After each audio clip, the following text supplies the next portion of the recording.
голоса говорит пока. Пора.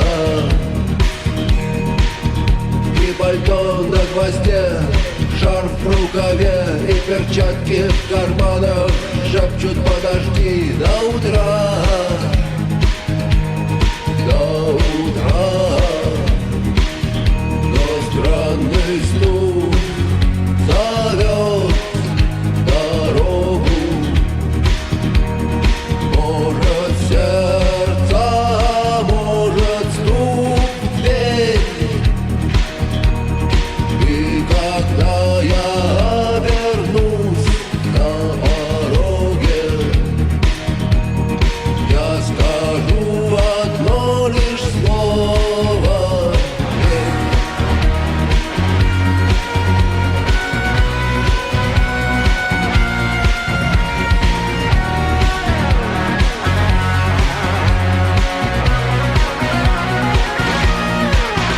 И опять на вокзал, и опять к поездам, и опять проводник выдаст белье и чай.